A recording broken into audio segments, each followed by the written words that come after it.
గౌరవనీయులు మిత్రులు రాష్ట్ర ఉప ముఖ్యమంత్రి శ్రీ పవన్ కళ్యాణ్ గారు, ఈరోజు సభాధ్యక్షులు గౌరవనీయులు శ్రీ కందుల దుర్గేశం గారు, వేదికపైనున్న సహచర మంత్రివర్గ సభ్యులు, గౌరవ పార్లమెంట్ సభ్యులు, గౌరవ శాసన మండలి సభ్యులు, ఈరోజు వివిధ రంగాలకు సంబంధించి అవార్డు గ్రహీతలున్నారు. అలాంటి అవార్డు గ్రహీతలందరికీ అదే మాదిరిగా మనందరం మాతృభాషను కాపాడుకోవాలి, తెలుగు భాషను కాపాడుకోవాలని చేసే ప్రయత్నంలో మళ్లీ ఒకసారి పునరంకితం కావడానికి ఈ కార్యక్రమానికి విచ్చేసిన మిమ్మల్ని అందరినీ పేరు పేరున మనస్ఫూర్తిగా స్వాగతం పలుకుతూ, ఈరోజు మనందరం కూడా ఒక మహనీయుడు, ఆయన జన్మదినం, అది కూడా 161వ జయంతి జరుపుకుంటున్నాం. తెలుగు భాషని గౌరవించుకోవడం కోసం, మళ్లీ భాషను కాపాడుకోవడం కోసం ఒక స్ఫూర్తిని తీసుకోవాలనే ఉద్దేశంతోనే మన పెద్దలు తెలుగు వెలుగు అయినటువంటి గిడుగు రామ్మూర్తి గారి జయంతిని భాషా దినోత్సవంగా మనం జరుపుకుంటున్నాం. ఇప్పుడే మిత్రులు చాలా మంది మాట్లాడారు. ఈరోజు మనందరం గుర్తుపెట్టుకోవాల్సింది, భాష లేకపోతే మన మనుగడే ఉండదు. తెలుగు జాతికి ఉనికి, మన యొక్క నాగరికత గాని సంస్కృతి సాంప్రదాయాలకు మూలం మన భాష. ఈరోజు మనందరం గర్వంగా ఉన్నాం. దానికి కారణం మనం తెలుగు మాట్లాడుతున్నాం కాబట్టి. అలాంటి భాష కోసం జీవితాంతరం పోరాడి నిలబెట్టిన వ్యక్తి గిడుగు రామ్మూర్తి పంతులు గారు.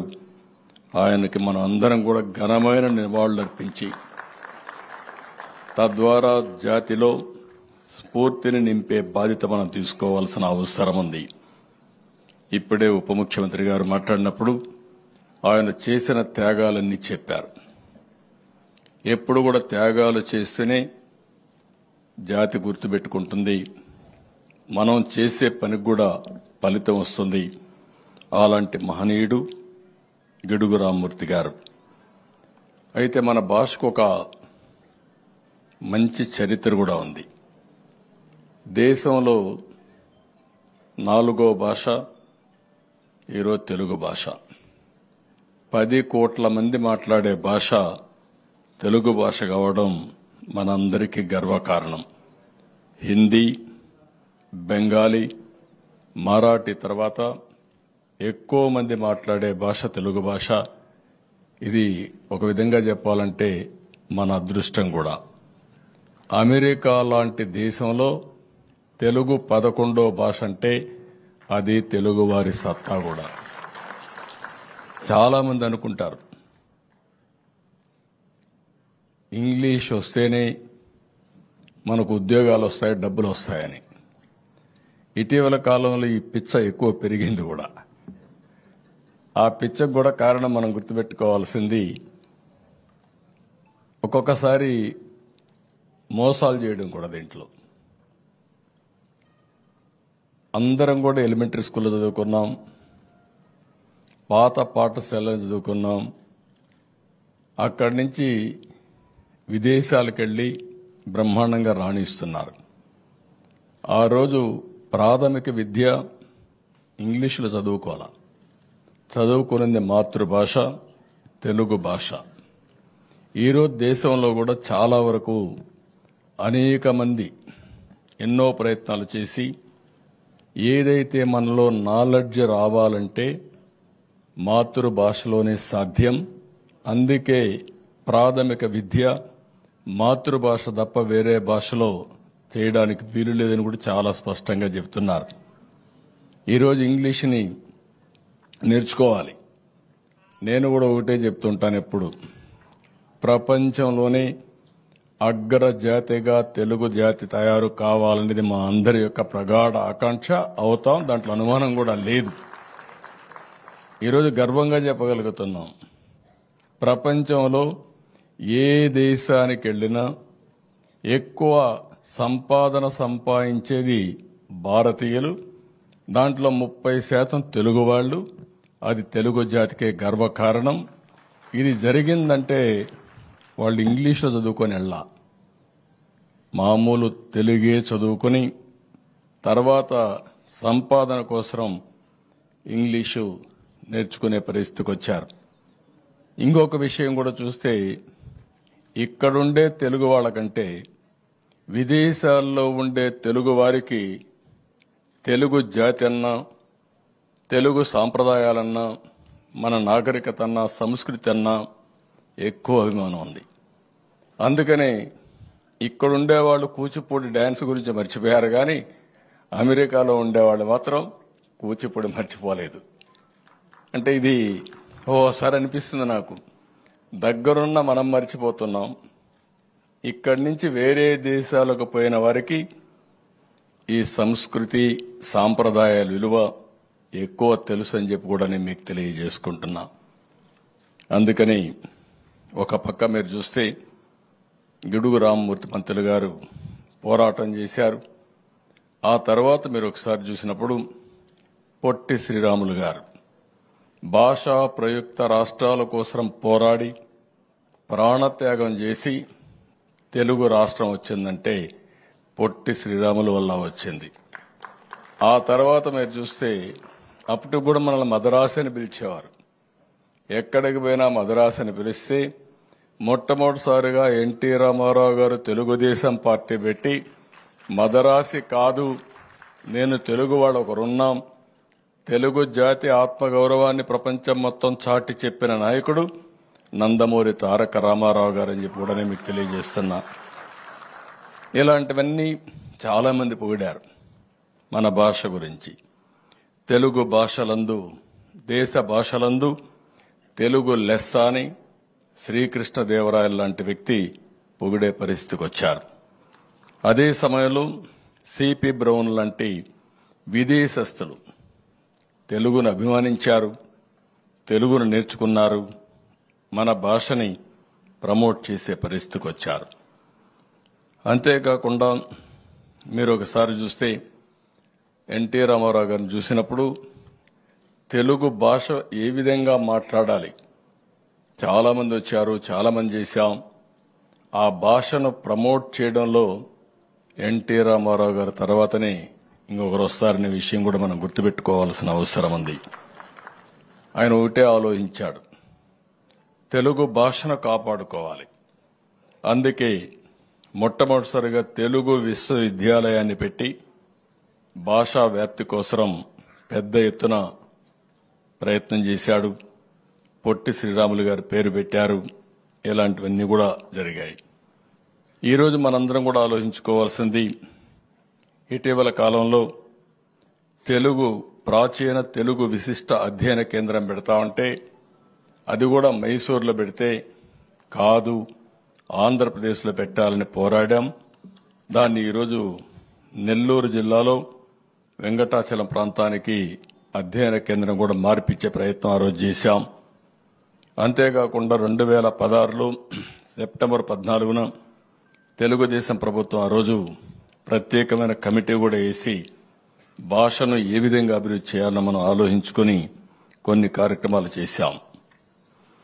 అయితే దురదృష్టం, ఇటీవల కాలంలో 5 సంవత్సరాలు ఒక ప్రభుత్వం వచ్చింది. ఏ ప్రభుత్వం అని చెప్పను. ఆ ప్రభుత్వం వస్తానే మాకే ఆశ్చర్యం వేస్తుంది. కొత్తగా వాళ్ళకే ఇంగ్లీషు తెలిసినట్టు, మనకెవరికీ తెలియనట్టు, కాబట్టి ఇంగ్లీష్ నేర్చుకుంటేనే జీవితం ఉన్నట్టు మాట్లాడే పరిస్థితికి వస్తే నాకు చాలా ఆశ్చర్యం వేసింది. ఎవరైనా మాట్లాడితే విరుచుకుపడిపోయే పరిస్థితికి వచ్చారు. ఈరోజు మీరు ఒక్క విషయం గుర్తుపెట్టుకోవాలి. అమెరికాలో భారతీయుల యొక్క తలసరి ఆదాయం $1,19,000 అది కూడా 18వ సంవత్సరం. అదే అమెరికాలో ఉండే ఇంగ్లీష్ మాట్లాడే తెల్ల అమెరికన్స్ ఆదాయం మీరు చూస్తే, వైట్ అమెరికన్స్ ఆదాయం చూస్తే $65,000. భాషే తెలివినిస్తుందంటే, భాషే ఆదాయాన్ని ఇస్తుందంటే ఎవరికి ఆదాయం రావాలంటే అమెరికన్స్కి రావాలి, కానీ ఇండియన్స్ కాదు. కానీ భాష అనేది కమ్యూనికేషన్ మాత్రమే. నాలెడ్జ్ అనేది మాతృభాషలో అధ్యయనం చేసినప్పుడే ఆ నాలెడ్జ్ వస్తుంది. ఈ విషయాన్ని మర్చిపోయి 1వ తారీఖు నుంచి ఇంగ్లీష్ పెడతామని మాట్లాడుతూ, ఇంటికి వస్తే కూడా మనం కూడా ఒకప్పుడు సుమతి శతకం, వేమన శతకాలు చదివి నీతిని నేర్చుకునేవాళ్ళం. ఇప్పుడంతా ఇంగ్లీష్ పోయమ్స్ అయిపోయినాయి. అది కూడా ఒకసారి బాధేస్తుంది. ఏది ఏమైనా మన భాషను కాపాడుకోవాలని ఎంతో మంది ప్రయత్నం చేస్తున్నారు. నేను, పవన్ కళ్యాణ్ గారు, ఇక్కడే నాయకులందరూ హామీ ఇస్తున్నాం, భాషను కాపాడతాం, దీంట్లో అనుమానమే అక్కర్లేదు. అదే సమయంలో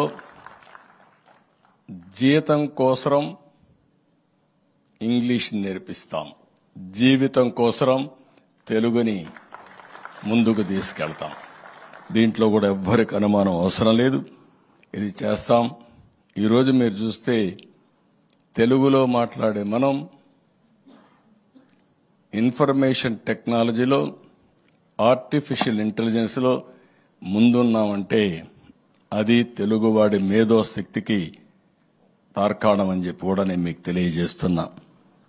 అందుకని ఈరోజు మనందరం కూడా ఒక సంకల్పం చేసి ముందుకు పోవాల్సిన అవసరం ఉంది. అదే సంకల్పం 2047కి స్వర్ణ ఆంధ్రప్రదేశ్ విజన్ డాక్యుమెంట్ తయారు చేస్తున్నాం. ఈ రోజు ఉండే ఆదాయానికి ఆ రోజు ఉండే ఆదాయానికి చాలా వ్యత్యాసం వస్తుంది. నేను ప్రగాఢంగా నమ్ముతాను, ప్రపంచంలో ఎవరికంటే కూడా తెలుగువారు ముందు భారతీయులు తక్కువ కాదు. 2047 ఆ సంవత్సరం మీరు చూస్తే 100 సంవత్సరాల స్వాతంత్ర దినం వచ్చిన సందర్భం. ఆ సందర్భంలో భారతదేశం ప్రపంచంలో ఒక అగ్రదేశంగా 1గా 2గా ఉంటుంది. అందులో భారతదేశంలో ఆంధ్రప్రదేశ్ రాష్ట్రం నెంబర్ 1 రాష్ట్రంగా తయారు చేయాలనే ధ్యేయంతో, దృఢ సంకల్పంతో మనం ముందుకు పోవాల్సిన అవసరం ఉంది. ఇది నాలెడ్జ్ ఎకానమీలో ఇవన్నీ సాధ్యమని చెప్పి కూడా నేను మీకు తెలియజేస్తున్నా. అందుకని పేదరిక నిర్మూలన, ఆర్థిక అసమానత తగ్గించడం, ఇవన్నీ మనం చేసుకోవాల్సిన అవసరం ఉంది. అదే సమయంలో నేను తెలుగువాడిని, నాది ఆంధ్రప్రదేశ్ అని గర్వంగా చెప్పే రోజు వస్తుంది. అందుకే అమరావతి మా రాజధానిని చెప్పాలనే ఉద్దేశంతోనే ప్రపంచం గర్వపడే విధంగా, రాబోయే తరాలకు కూడా ఆదర్శంగా ఉండే విధంగా మన రాజధాని కూడా వస్తుందని చెప్పి మీ అందరికీ నేను తెలియజేస్తున్నా. ఇప్పుడే ఉప ముఖ్యమంత్రి గారు 1-2 విషయాలు చెప్పారు. ఒకటి, ఏదైతే జీవో నెంబర్ 77, ఈ జీవో నెంబర్ ప్రకారం చాలా మంది తెలుగు పండితులకి అన్యాయం జరుగుతుందని చెప్పి వారు చెప్పారు. వారి దృష్టికి వచ్చింది. ఇక్కడ చూస్తే లాంగ్వేజ్ పండిట్స్ ఎవరైతే ఉన్నారో వారందరికీ ఈ జీవో వల్ల స్కూల్ అసిస్టెంట్స్ ప్రమోషన్లో కొన్ని ఇబ్బందులు వస్తాయని చెప్పారు. తప్పకుండా అధ్యయనం చేస్తాం. ఎలాంటి ఇబ్బందులు లేకుండా చేసే బాధ్యత ఈ ప్రభుత్వం తీసుకుంటుందని చెప్పి కూడా నేను మీకు తెలియజేస్తున్నా. అదే మాదిరిగా సూర్యరాయాంధ్ర నిఘంటువు 7 వాల్యూమ్స్ రాశారు. అది మళ్లీ రీప్రింట్ చేయాలి. వారి దృష్టికి వచ్చిందని చెప్పారు. తప్పకుండా దీన్ని చేపడతాం. పూర్తిగా న్యాయం చేసే బాధ్యత తీసుకుంటామని చెప్పి కూడా నేను మీ అందరికీ హామీ ఇస్తున్నాను. ఇదే కాకుండా ఇంకొక పక్కన మీరు చూస్తే 5 సంవత్సరాలు గడచిన ప్రభుత్వం కళాకారులకు కూడా పని చేయించుకొని డబ్బులు ఇవ్వలేదు.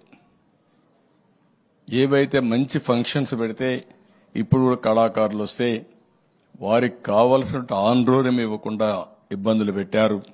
అవన్నీ ఎస్టిమేట్ చేస్తాం, తొందరలోనే అవన్నీ క్లియర్ చేస్తాం. ఇంకొక పక్కన Indian council of cultural relations ICCR ఏవైతే మన ఆర్టిస్టులు వేరే ప్రాంతాలకు పోవడానికి, వేరే దేశాలకు పోవడానికి, మన యొక్క కళల్ని అక్కడ ప్రదర్శించడానికి, వాళ్ళు ఇక్కడికి రావడానికి ఈ కేంద్రం పనిచేస్తుంది. అందుకే ఆంధ్రప్రదేశ్లో కూడా ఒక MOU చేసి మన కళాకారుల్ని ప్రపంచం మొత్తం పంపించే విధంగా, ప్రపంచంలో ఉండే కళాకారులు ఇక్కడికి వచ్చే విధంగా అధ్యయనం చేయడం కోసం ఒక MOU చేసుకుంటా, అవగాహన చేసుకుంటాం. దీన్ని కూడా ప్రోత్సహిస్తామని చెప్పి కూడా నేను మీకు తెలియజేస్తున్నా. ఇంకొక పక్కన ఎవరైతే నేషనల్ స్కూల్ ఆఫ్ డ్రామా వాళ్ళు ఒక సెంటర్ పెట్టడానికి ముందుకు వస్తున్నారు, వాళ్ళతో కూడా మాట్లాడతాం. ఆ కేంద్రాన్ని మన రాష్ట్రంలో పెట్టి దీన్ని కూడా అభివృద్ధి చేయడం కోసం ముందుకెళ్తాం. అదే మరి సంగీత నాటక అకాడమీ, దీనికి కూడా ప్రాధాన్యత ఇస్తాం. ఇది ఒక బ్రాంచ్ పెడతాం, దీన్ని కూడా ముందుకు తీసుకెళ్తాం. అదే మాదిరిగా కూచిపూడి, దీన్ని కూడా మన రాష్ట్రంలోనే కాకుండా ఇది దేశం అంతా కూడా ఫాలో అవుతున్నారు, విదేశాల్లో ఫాలో అవుతున్నారు. మళ్లీ మన సాంప్రదాయాల్ని ఏ విధంగా ప్రమోట్ చేయాలన్నా ప్రమోట్ చేయడం కోసం కూచిపూడి డాన్స్కి కూడా ప్రాధాన్యత ఇస్తాం. ఇది మన నాగరికత తెలియజేస్తుంది. ఇది మన తెలుగు జాతి యొక్క వారసత్వ సంపద. ఆ సంపదను కాపాడుకుంటూ ముందుకు పోతామని చెప్పి తెలియజేసుకుంటూ, ఈరోజు ఎవరికైతే సన్మానాలు చేస్తున్నామో వారందరినీ మనస్ఫూర్తిగా అభినందిస్తున్నా, వారికి శుభాకాంక్షలు తెలియజేస్తున్నా. ఈరోజు NDA ప్రభుత్వం ఆంధ్రప్రదేశ్లో రాష్ట్రాన్ని పునర్నిర్మాణం చేయడమే కాకుండా తెలుగు జాతికి పూర్వ వైభవం తీసుకొచ్చే విధంగా, తెలుగు జాతిని ముందుకు నడిపించే విధంగా తెలుగు భాషను కాపాడుకుంటామని చెప్పి మరొక్కసారి తెలియజేసుకుంటూ, ఎవరైతే భాష మీద అభిమానం ఉండే ప్రతి ఒక్క వ్యక్తి, మనకు వేరే ఆల్టర్నేటివ్ లేదు. ఈరోజు ఒక్కసారి భాషను మరిచిపోతే జాతి కనుమరుగైపోతుంది. ఈ విషయం మీరు గుర్తుపెట్టుకోవాలి. ఈరోజు మనం అందరం అమెరికాకు పోతున్నాం. అమెరికాకు పోయినప్పుడు అందరూ ఇంగ్లీష్లో మాట్లాడితే మీరు ఎక్కడి నుంచి వచ్చారో ఏ విధంగా గుర్తుపడతారని అడుగుతున్నా. అలాంటి సమయంలో మీరు తెలుగు మాట్లాడితేనే ఇమ్మీడియట్గా ఈయన ఆంధ్రప్రదేశ్ నుంచి వచ్చాడు, ఇతను తెలుగువాడు కాబట్టి నావాడు అనే అభిమానం వస్తుంది. అదే భాష మనకు గుర్తింపిచ్చేది. ఆ భాషను ఏ విధంగా కూడా విధ్వంసానికి గురి కాకుండా కాపాడుకుంటూనే జాతి వైభవాన్ని ముందుకు తీసుకుపోవడం కోసం మనందరం కృషి చేయాలని చెప్పి కోరుకుంటూ, ఆ మంచి సందర్భంలోనే గిడుగు రామ్మూర్తి పంతులు గారిని మరొక్కసారి మనస్ఫూర్తిగా తలుచుకుంటూ ఘనమైన నివాళులర్పిస్తూ మీ అందరికీ నమస్కారాలు. Thank you.